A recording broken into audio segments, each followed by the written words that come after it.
박근혜와 이명박이라고 하는 두 정치인 그 9년이죠. 9년 동안 한국 사회의 중심에 있었던 이 두 인물을 검찰이 다 수사를 하고 있고 또 뭐 박근혜는 재판을 진행하고 있는데 이 두 사람을 대하는 정치권과 시민사회의 분위기가 약간 좀 다르다는 걸 느낄 수가 있잖아요. 이게 그 이명박 쪽 그 측근들, 그러니까 아까 얘기했던 뭐 핵관 이동관이나 뭐 김태효나 뭐 이런 사람들을 같은 경우에는 또 뭐 이재호나 이런 사람들은 열심히 이제 반발을 하고 있지만 이들이 속해 있던 정당이던 자유한국당과 바른정당 쪽은 전혀 이 조용한 상태로 지금 계속 이어지고 있습니다. 별달리 박근혜 때하고 달리 별로 그렇게 반응이 크지가 않아요. 그건 왜 그럴까요? 일단은 그 상황들을 한번 이재호 기자가 먼저 소개를 해주시고 좀 분석을 해보겠습니다. 네, 지난 10일 이명박 전 대통령이 문재인 정부의 적폐청산은 정치보복이라며 강하게 반발한 직후에도 이 공항에서 얘기했던 직후죠. 맞습니다. 네, 자유한국당과 바른정당은 공식 논평이나 성명을 전혀 내지 않고 대변인의 구두 논평으로만 적당히 대응하고 있습니다. 13일에도 이명박이라는 이름은 당 회의에서 전혀 언급되지 않았고요. MB 지키기보다는 문재인 정부에 대항하기 위해 보수 우파 통합 지금 하고 있는 그 부분에만 방점을 찍은 발언들이 나왔습니다. 홍준표 자유한국당 대표는 최고위원회의에서 청와대와 정부 여당의 행태를 보니 마치 조선시대 망나니 칼춤을 연상시키는 작태를 보이고 있다. 보수 우파 세력들이 하나가 돼 정치 보복에만 혈안이 된 칼춤을 막아야 한다고 했는데요. 홍 대표는 오후에 열렸던 의원총회에서도 보수 우파 진영이 분열됐다. 모두가 한마음이 되어서 망나니 칼춤에 대응할 때라고 강조했습니다. 너무 좋아하는 단어죠. 칼춤, 망나니 이런 것들. 한 당직자는 MB는 솔직히 보수층에 인기가 없다. 그래서 첫날 구두 논평만 내고 말았던 것이라며 굳이 처음부터 MB와 한 배를 탈 이유가 없었다. 앞으로 검찰 수사가 진행되는 상황을 봐가면서 당의 입장을 정리해 나갈 것으로 보인다고 했습니다. 그러니까 이렇게 지금 자유한국당 쪽에서 뭔가 박근혜 수사 때는 별의별 사람들이 다 나와서 이런저런 얘기들을 하고 당도 공식적으로 대응하는 경향이 많았고 했었는데 이명박에 대한 수사가 진행되고 있는 상황에서는 별달리 거기에 대해서 뜨뜻미지근한 반응을 보이고 있단 말이죠. 여기에 의해서 또 바른정당도 마찬가지입니다. 바른정당에 있던 의원들이 지금이야 유승민계 의원들이만 남았지만 기존의 어떤 그런 친이계 의원들도 꽤나 나갔어서 물론 지금 다시 자유한국당으로 돌아갔습니다만은 바른정당을 만들었잖아요. 이쪽도 지금 별다른 반응이 없어요. 그 내용도 한번 정리해 주시죠. 네, 바른정당 같은 경우는 이제 전형적인 친이계들이 모였었기도 했는데요. 그 바른정당의 유승민 신임 대표, 이제 이번에 당대표가 됐던 유승민 신임 대표가 기자회견에서 이명박 전 대통령을 향한 검찰 수사를 비판하지 않았고요. 당 차원에서 당장 대응할 뜻도 없다고 내비쳤습니다. 그는 검찰 수사가 이전 대통령에게까지 확대될지 여부도 아직 불분명하다. 검찰 수사를 지켜보고 입장을 정하겠다고 간단하게 밝혔습니다. 바른정당의 한 의원은 이제 인터뷰에서 MB가 보수층에서조차 인기가 별로 없다는 점이 취약점 아니겠냐, 이렇게 얘기했습니다. 자유한국당이랑 똑같은 얘기를 하고 있네요. 그래서 이명박 전 대통령이 최측근이었죠. 그래서 창업 공신이라고 불렸던 사람인데 이 정두원 전 의원도 라디오에 나와서 비슷한 얘기를 했습니다. 박근혜 전 대통령 같은 경우는 태극기 집회도 열고 그런다. 그런데 국민 중에서 MB를 그렇게 옹호하고 보복이다. 그러고 나서는 세력이 없다. 이렇게 얘기를 하면서 MB는 지금 아무런 힘이 없다. 결국은 그래서 검찰 포트라인에 서게 될 것. 이렇게 얘기를 하고 있습니다. 미나 씨가 보시기에 이런 상황들은 왜 그런 걸까요? 이게 좀 정치적인 알력도 있을 것이고 정말 이명박이 별로 시민들에게 인기 있는 그런 정치인이 아니어서 그런 걸 수도 있을 것이고 왜 그렇게 지금 이렇게 정치권들이 반응하고 시민사회에서도 별다른 반응이 없을까요? 사실 박근혜가 특이한 거죠. 어떻게 이 난리를 쳐도 이렇게들 좋아합니까? 경북 구미에서 숙모제하고 박정희 숙모제하고 박근혜 대통령 무죄하고 보통 이런 일이 전직 대통령이 어쩌고 이렇게 일어나면 지금의 시대를 살아가는 그 구 집권당은 보통은 모른 채 하죠. 그렇죠. 그걸 알기 때문에 이명박이 정치보복 얘기를 사실 꺼낸 거죠. 그러니까 정치보복이다. 적폐청산은 정치보복이다라고 하면 자유한국당도 바른정당도 그거 부정하지 않거든요. 정치 보복이라고 하죠. 왜냐하면은 적폐청산의 범위에 다 들어가니까 바른정당에서 잘못한 사람, 그다음에 자유한국당에 지금 있는 사람 중에 잘못한 사람 다 들어가니까 무조건 그 반대하니까 이명박이 손들고 나도 거기 피해자다라고 주장함으로써 그리고 실제 적폐청산 수사의 가장 중요한 또 포인트 중 하나이기 때문에 정치 보복이라고 함으로써 SOS를 치는 거죠. 자유한국당과 바른정당에.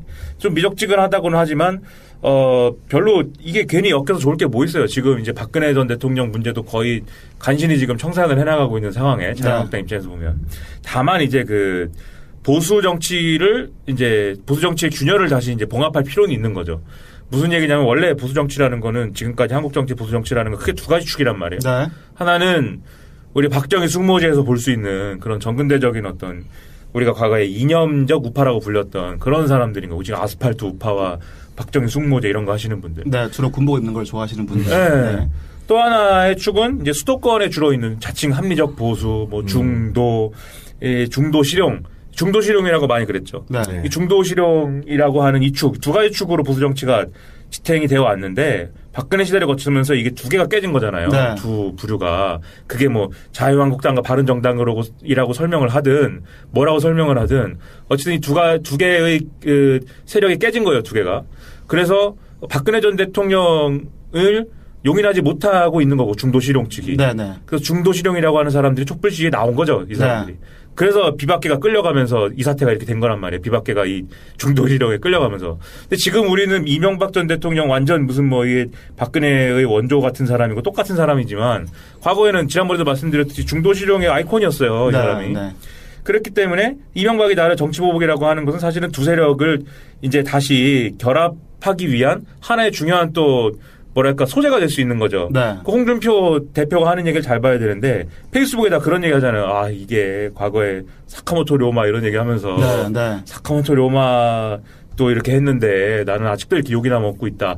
그게 무슨 얘기냐면 내가 사카모토 료마의 역할을 하겠다 이 얘기 아니에요. 네, 네. 그럼 그거를 홍준표에 그대로 대입하면 이게 뭐겠어요? 홍준표는 자기 이제 친이도 아니고 친박도 아닌데 사실 친이죠. 과거에 이명박의 가장 친한 친구 중에 하나인데. 그렇죠. 네. 그러나 어쨌든 자기는 그렇다고 얘기하는 거죠. 친이도 아니고 친박도 아닌데. 본인은 이제 그 홀로 다니는 늑대라고 불리는 걸 상당히 좋아하는 사람이라서 네, 약간 좀 그런 이제 그 이 무인하고 비슷한 그런 형태로 자기를 드러내길 좋아하는 것 같아요. 내가 네. 북진일도로 도장에 다니면서 검을 좀 익혔는데 어쨌든 간에 내가 여기서 우리 그 친박과 친이를 갖다가 이렇게 잘 화해를 시켜가지고 자유한국당의 단결을 이루고 뭐 이렇게 해야 된다 이런 얘기를 하면서 정치 보복을 우리가 당하고 있다라는 걸로 내부의 갈등을 이제 봉합시키고 싶은 네. 그런 마음으로 이제 얘기를 떠들고 있는 거죠. 네, 그런 걸 볼 때 이명박과 박근혜의 두 사례는 어쨌든 전임 정권의 과오 그리고 전직 대통령들이 잘못한 것으로부터는 이제 지금 있는 야당들은 거리를 두고 싶지만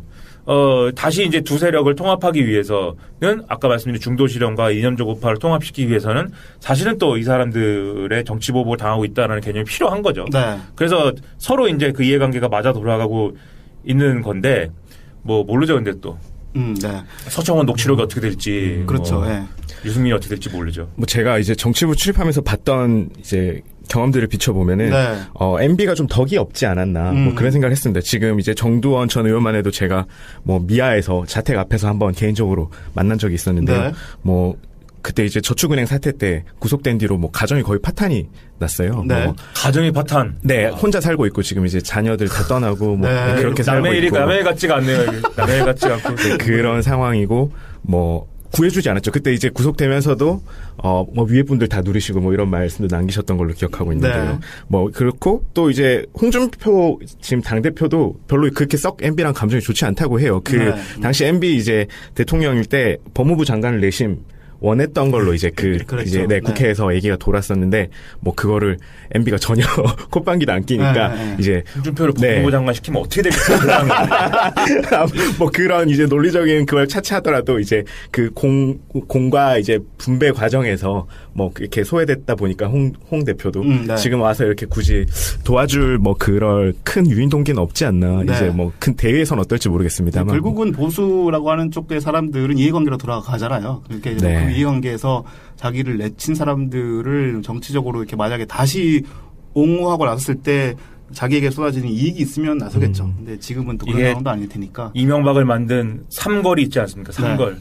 이상득, 이재호, 정두원. 네. 이렇게 있는데 정두원 뭐 시작하자마자 이상득한테 개겼다가 바로 이제 내쫓긴 다음에 네. 그 엄청난 탄압을 받고 남경필하고 같이 정치 사찰당하고 네. 우리 정치 사찰 받았어요. 기자회견하면서 부둥켜 안고 울고 뭐 이런 그래갖고 정두원 전 의원은 지금은 거의 자유인이죠. 아무렇게나 얘기하고 다니고 네. 아무렇게나 뭐 떠들고 홍준표 대표도 말씀하신 대로 과거에 미국에 같이 있을 때는 같이 골프도 치고 뭐 아주 친한 사이였는데 맞습니다. 여기 한국에 와서 이명박 정권에서는 자기도 나름 이제 힘도 쓰고 하려고 그랬는데 홍준표가 사실 뭐가 있습니까? 세력이 있습니까? 뭐가 있습니까? 남들하고 맨날 싸우기나 하고. 그렇죠. 예. 그러니까 사실 이명박 전 대통령도 독소리나 날리고. 네, 이명박 전 대통령도 그렇게 신경 써줄 이유가 없는 거예요. 그리고 이재호가 뭐 왕의 남자라느니 뭐 여기 한나라당에서 엄청 이 힘께나 쓰는 듯이 행동하고 했지만 사실 그 정무장관 뭐 무슨 특임장관 시켜준 거 말고는 사실 실속이 별로 없어요. 이재호 그것도 그래요. 네. 도와줘도 이렇게 뭐 돌아오는 게 없네요. 본인은 계속 통일부 장관 이런 쪽을 좀 하고 싶어 했던 것 같은데 그것도 성공하지 못했고. 별로 이게 덕본 거 없고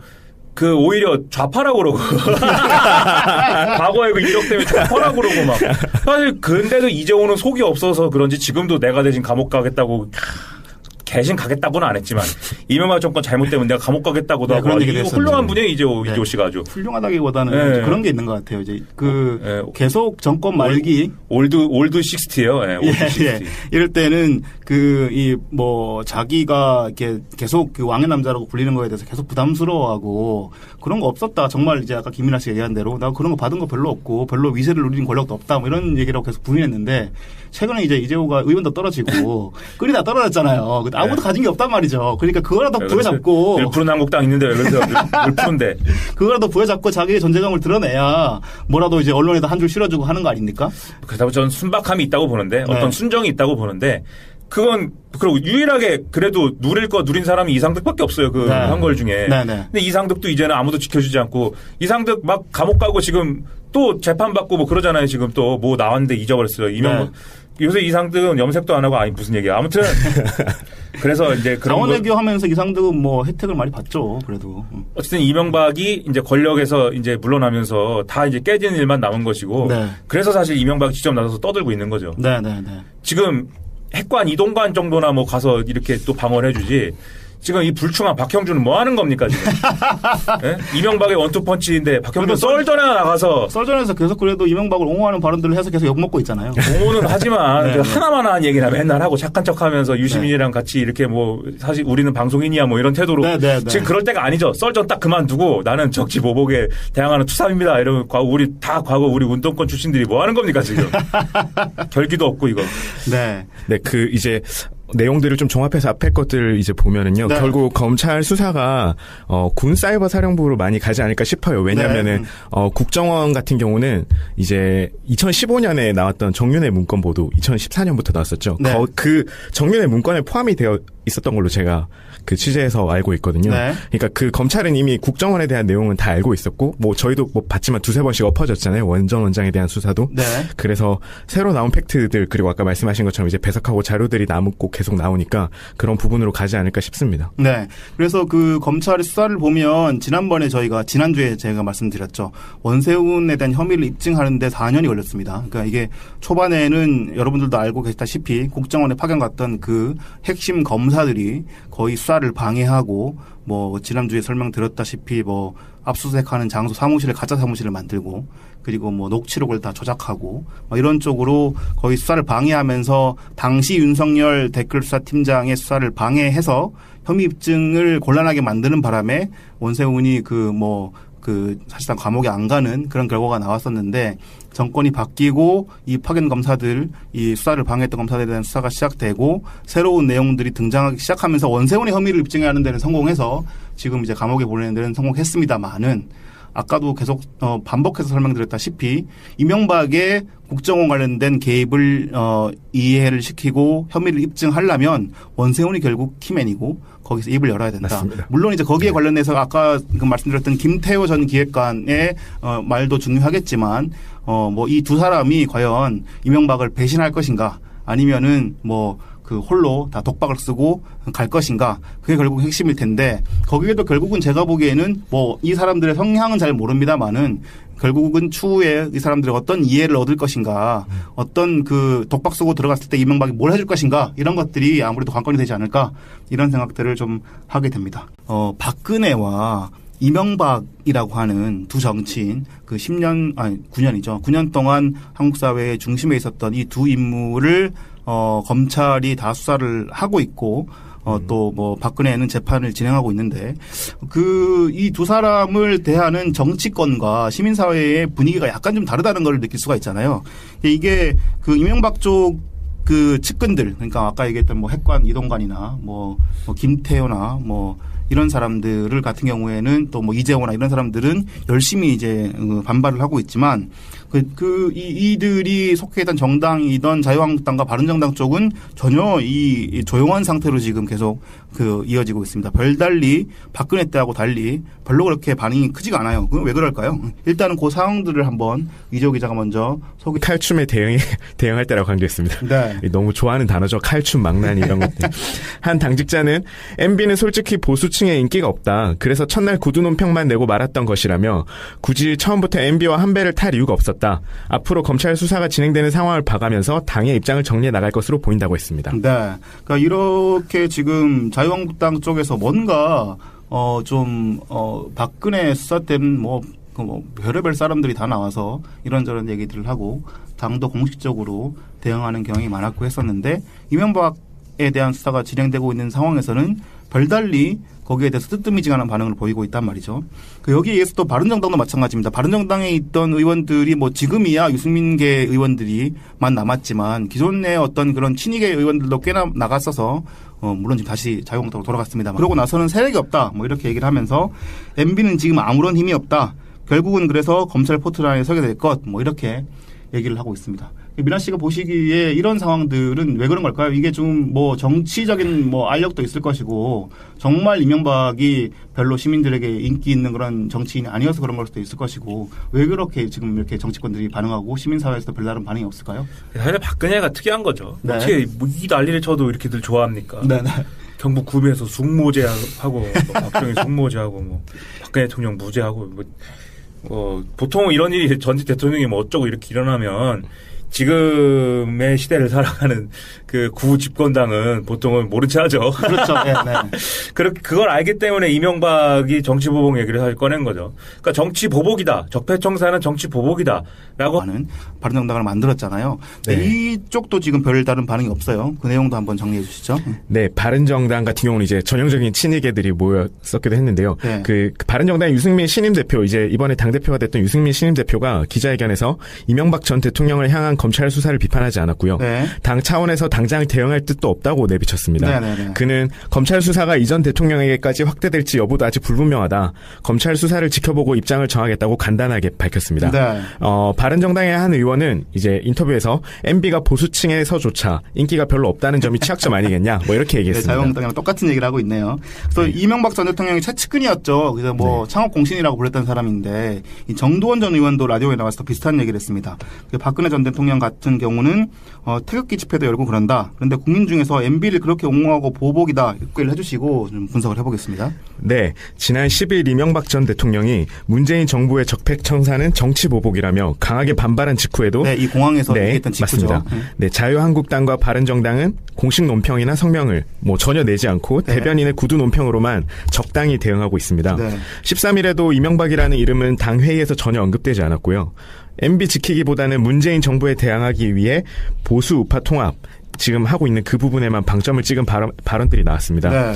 홍준표 자유한국당 대표는 최고위원회의에서 청와대와 정부 여당의 행태를 보니 마치 조선시대 망나니 칼춤을 연상시키는 작태를 보이고 있다.